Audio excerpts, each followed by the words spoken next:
Hello class. कक्षा 12वीं की भौतिकी में आप सभी का स्वागत है।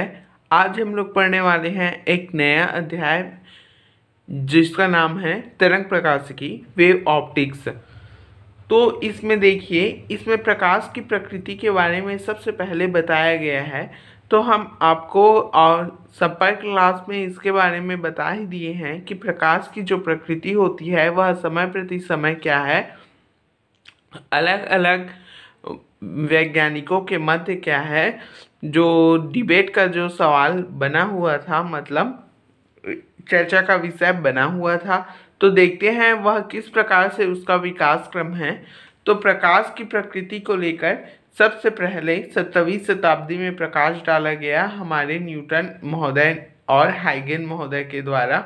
तो यहाँ क्या है, 17वीं शताब्दी में प्रकाश की प्रकृति के बारे में दो महत्वपूर्ण सिद्धांत थे। एक था न्यूटन का कणिका सिद्धांत और दूसरा था हाइगन का तरंग सिद्धांत। ठीक है। तो सन 1675 में सर आइजैक न्यूटन ने प्रकाश की प्रकृति से संबंधित कणिका सिद्धांत का प्रतिपादन किया था, जिसके अनुसार क्या है, जो प्रकाश है वह असंख्य सूक्ष्म और हल्के कणों से मिलके बना होता है, जिन्हें हम लोग क्या कहते हैं, कणिकाएं कहते हैं। इसी प्रकाश पुंज की ऊर्जा इन कणिकाओं की ऊर्जा होती है। कोई भी प्रकाश पुंज कहने का मतलब हो गया जिससे प्रकाश निकल रहा है, जैसे कि टॉर्च हो गया, बल्ब हो गया, सूर्य हो गया। इन सभी में जो ऊर्जा का स्रोत है वह क्या है, इन कणिकाओं की ऊर्जा है। ठीक है। तो कणिका सिद्धांत के आधार पर न्यूटन ने प्रकाश के परावर्तन, अपवर्तन तथा सीधे रेखा में गमन, लीनियर फ्लो को क्या है, स्पष्ट रूप से समझाया। लेकिन जो प्रकाश संबंधी और घटनाएं थी, जैसे प्रकाश का विवर्तन, ध्रुवण और विक्षेपण, जिसके विक्षेपण के बारे में आप लोग पिछले क्लास में पढ़े होंगे, वर्ण विक्षेपण। ठीक है। और विवर्तन और ध्रुवण आगे हम लोग पढ़ेंगे। ठीक है। विवर्तन क्या होता है, जब प्रकाश किरण के मार्ग में तीक्ष्ण कोण आ जाता है तो क्या होता है, प्रकाश किरण अपने मार्ग से मुड़ जाती है। ठीक है। और समतल ध्रुवित प्रकाश, अध्रुवित प्रकाश, इस ध्रुवण की घटना, ये सब हम लोग इस अध्याय में आगे पढ़ेंगे। ठीक है। तो ये सब को समझाने के लिए हमें क्या है, प्रकाश के जो कणिका सिद्धांत है वह क्या है, असफल रह गया। तो इसके बाद आए सर क्रिश्चियन हाइगेन, जिन्होंने क्या है, प्रकाश के संचरण से संबंधित तरंग सिद्धांत को प्रतिपादन किया, जिसके अनुसार क्या होता है, प्रकाश एक काल्पनिक माध्यम जिसे ईथर कहते हैं में क्या होता है, तरंग के रूप में गमन करता है। क्या कहा उन्होंने कहा कि प्रकाश एक काल्पनिक माध्यम में, क्या काल्पनिक माध्यम माना, ईथर को उन्होंने एक काल्पनिक माध्यम के रूप में माना। ठीक है। तो काल्पनिक माध्यम की आवश्यकता से हमें यह पता चलता है कि जो तरंग है वह कैसा तरंग होगा, अनुदैर्ध्य तरंग होगा। ठीक है। तो ईथर में क्या है, तरंग के रूप में गमन करता है प्रयोग द्वारा। लेकिन क्या है, उस जमाने में प्रयोगों द्वारा इस काल्पनिक माध्यम ईथर की क्या है, पुष्टि नहीं की जा सकी। लेकिन उनके सिद्धांतों से क्या है, जो विवर्तन, ध्रुवण और विक्षेपण की जो घटनाएं घटित हो रही थी उनकी स्पष्ट रूप से व्याख्या की जा सकी। परंतु प्रकाश कुछ और प्रभाव भी है। कौन से प्रभाव, प्रकाश विद्युत प्रभाव, जिसके बारे में मैंने आपको पिछले क्लास में, ऑफलाइन क्लास में बता ही दिया था। जो प्रकाश विद्युत प्रभाव है वह क्या है, वह तरंग प्रकृति से समझाना कठिन था, है ना। उस घटना को उस समय के वैज्ञानिकों ने इस सिद्धांत द्वारा नहीं समझा सका।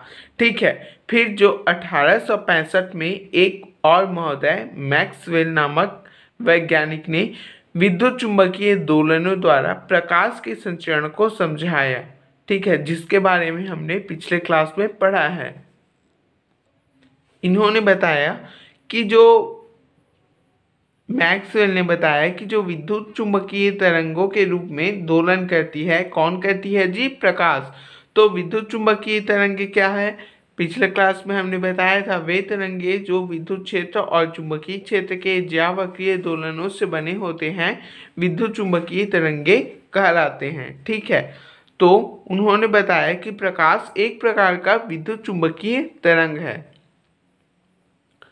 तो इन्होंने प्रकाश के विद्युत चुंबकीय सिद्धांत पर बल दिया है ना, और इसके संचरण के लिए क्या है, माध्यम की कोई आवश्यकता नहीं हुई। यह भी एक अच्छी बात हो गई, क्योंकि जो हाइगेन महोदय हैं उन्होंने क्या है, ईथर नामक जो काल्पनिक माध्यम लिया था उसको बताने के लिए असफल हो गए।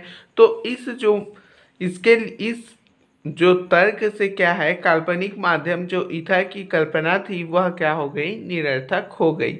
अब 20वीं शताब्दी के प्रारंभ में कुछ भौतिक घटनाएं जैसे प्रकाश विद्युत प्रभाव, कॉप्टन प्रभाव इत्यादि की व्याख्या तरंग सिद्धांत द्वारा नहीं की जा सकती थी। इनकी व्याख्या क्वांटम सिद्धांत द्वारा स्पष्ट की गई। क्वांटम सिद्धांत के बारे में भी मैंने आपको बताया था पिछले क्लास में। मैक्स प्लांक ने बताया कि जो प्रकाश की जो संचरण होती है वह ऊर्जा के सूक्ष्म पैकेट या बंडल के रूप में होती है, जिसे क्या कहते हैं, फोटान कहते हैं, फोटान। और प्रत्येक फोटान के पास ऊर्जा E की एक निश्चित मात्रा होती है, जो कितनी होती है, E अनुक्रमानुपाती h new, sorry E बराबर h न्यू या E अनुक्रमानुपाती न्यू। तो अनुक्रमानुपाती हटाएंगे तो ये h आएगा। तो इस प्रकार से हमने जाना कि जो प्रकाश के पास क्या होता है, वह एक ऊर्जा के छोटे छोटे बंडलों के रूप में आता है। प्रत्येक बंडल के पास क्या है, ऊर्जा की एक निश्चित मात्रा होती है जो E = h न्यू होती है, जहाँ पे एक नियतांक है जिसे प्लांक नियतांक कहते हैं।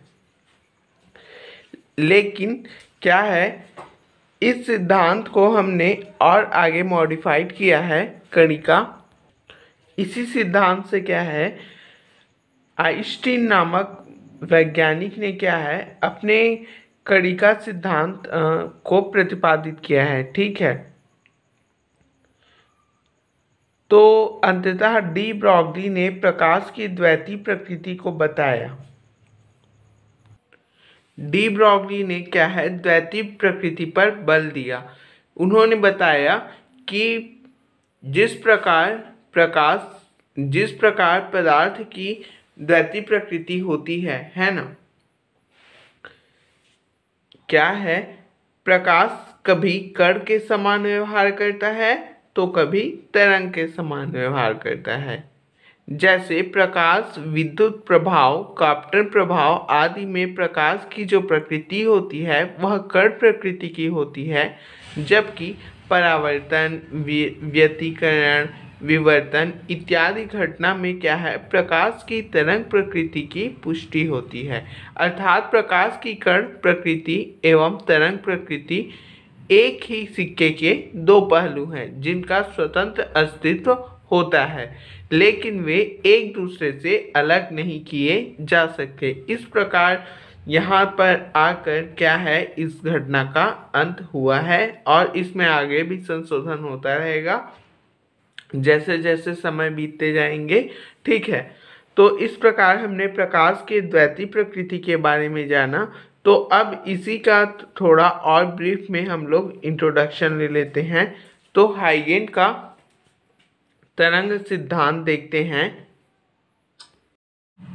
तो देखते हैं, सन 1678 में हॉलैंड के वैज्ञानिक क्रिश्चियन हाइगेन ने प्रकाश संचरण से संबंधित तरंग सिद्धांत को प्रतिपादन किया था, जो निम्नलिखित है। इन्होंने बताया, हाइगेन ने, कि प्रकाश तरंगों के रूप में चलता है।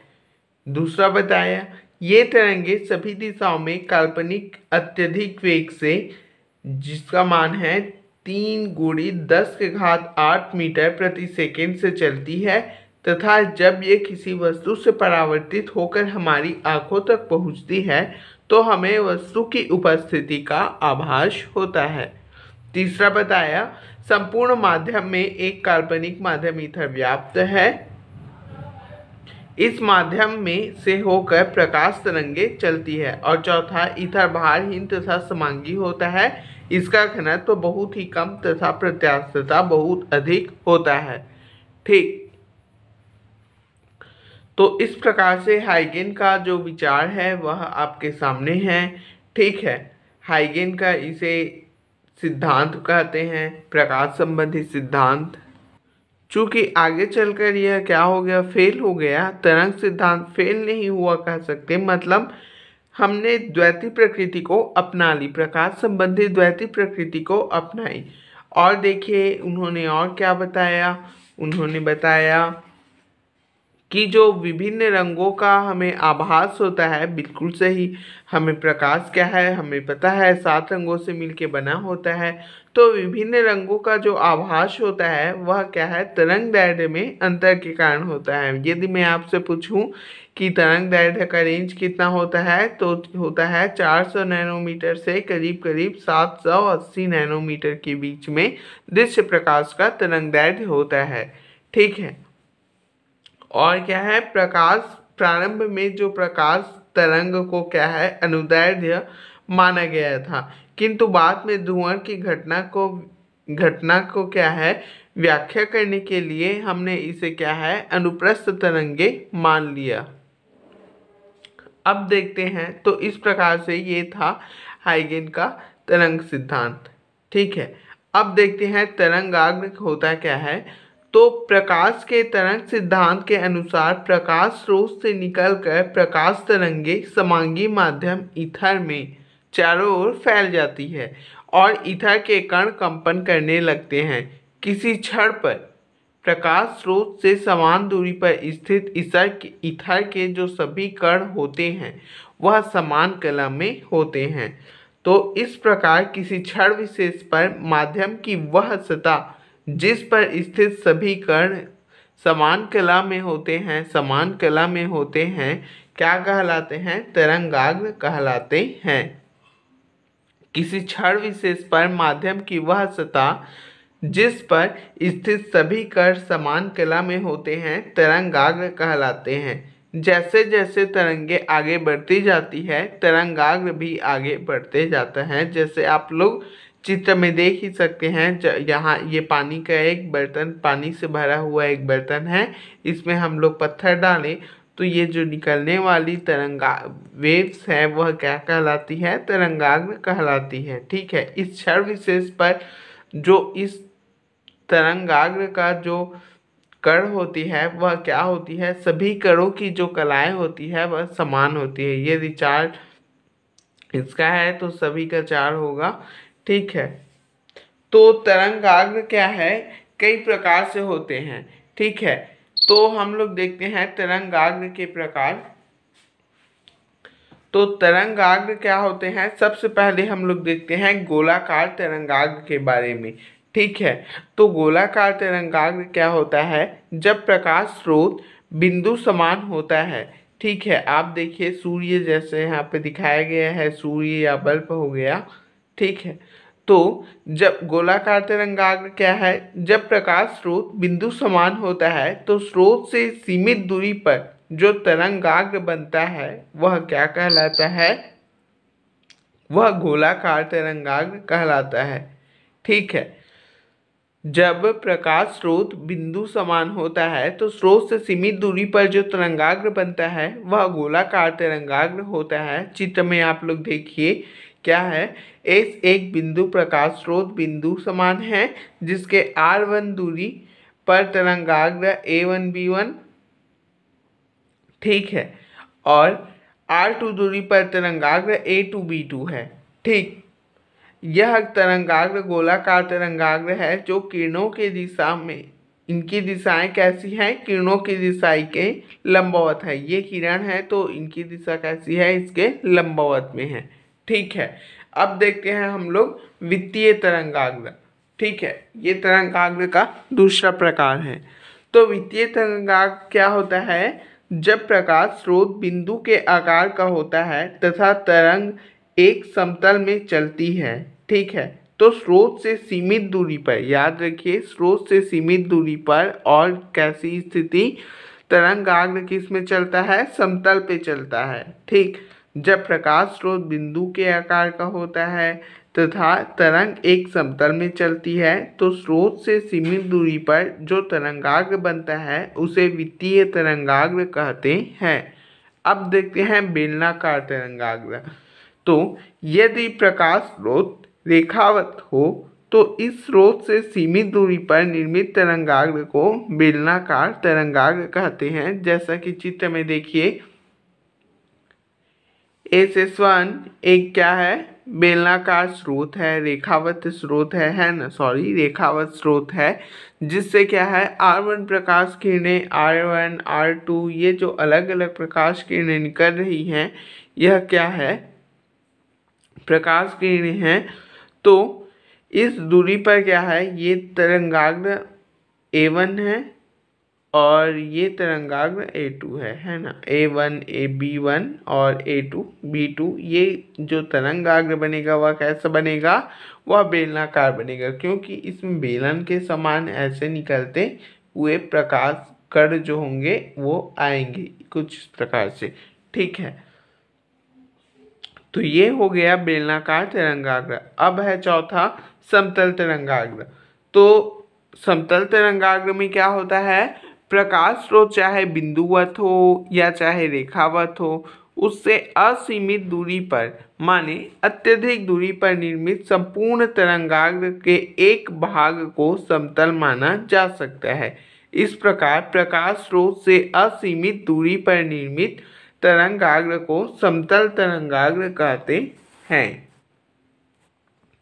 ठीक, तो प्रकाश स्रोत से असीमित दूरी पर बना तरंगाग्र समतल तरंगाग्र कहलाता है। तो इस प्रकार हमने आज तरंगाग्र के बारे में जाना।